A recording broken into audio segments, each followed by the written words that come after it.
Hi everyone! So ipapakita ko sa inyo yung mga shampoo na ginamit ko kay Pogi nung naghahanap pa ako ng solusyon sa mga sugat niya at saka sa mga pulgas at karapatan na kumakapit sa kanyang balat. So eto guys ang kanyang mga shampoo na ginamit bago ko nahanap dito sa TikTok yung dati niyang shampoo na ginagamit na, which is yun yung talagang hiyang niya at hindi talaga siya kinakapitan ng pulgas at garapata pag yun yung ginagamit niya. At the same time hindi rin siya nagkakaroon ng sugat-sugat.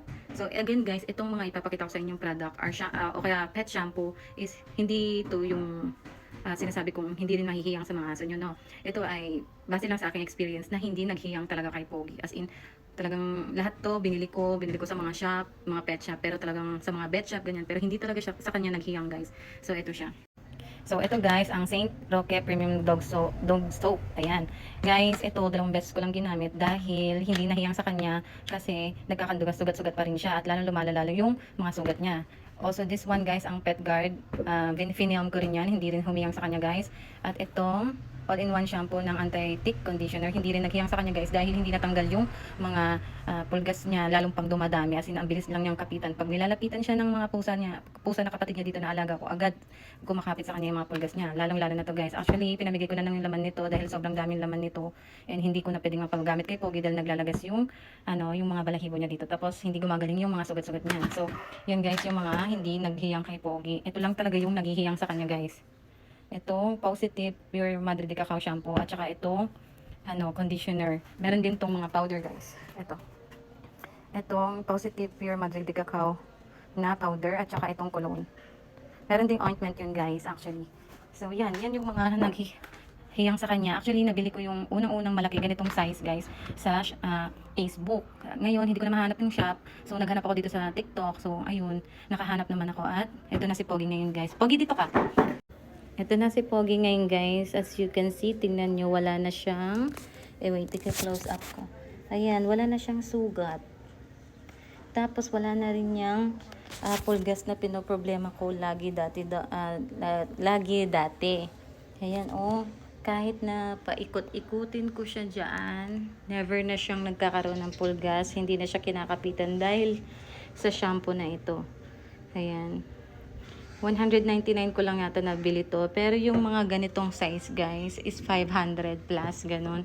So mahal talaga siya pero worth it dahil hindi na siya nagkakanda sugat-sugat. Pati yung ano niya, yung nagkakaroon na rin ng ano dito, ng buhok, ng fur, yung nalagas na buhok niya dito, napapunta na ng pagsusugat, ayan.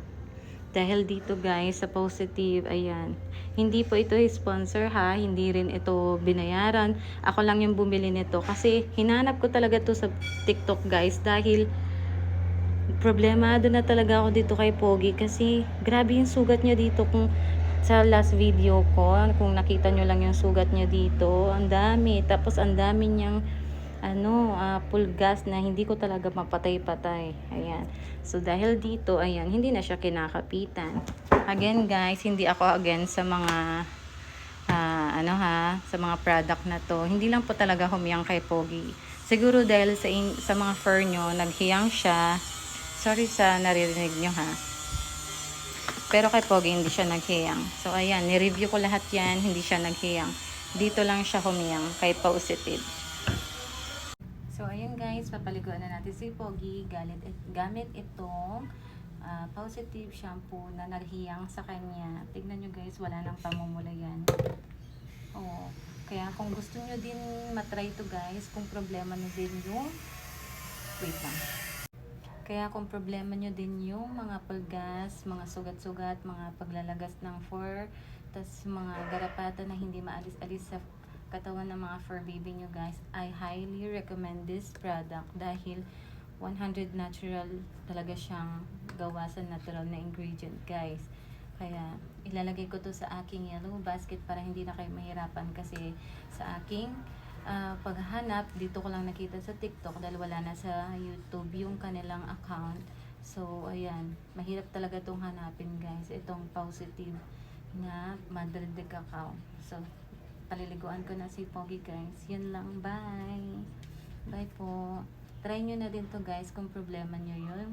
mga problema katulad ng sa akin kay Pogi. Kasi alam naman ng ibang viewers ko na naging problema ko talaga yung paghahanap ng solusyon sa mga sugat-sugat ni Pogi at saka mga ang tawag nito, mga pulgas sa katawan niya na hindi talaga matanggal-tanggal naman. Pero ngayon, kahit pa ikot-ikutin ko talaga siya dito or ilabas ko siya, hindi na siya kinakapitan ng pulgas. So, yun lang.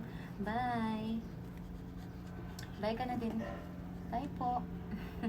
Maliligo na po siya kasi sobrang init na.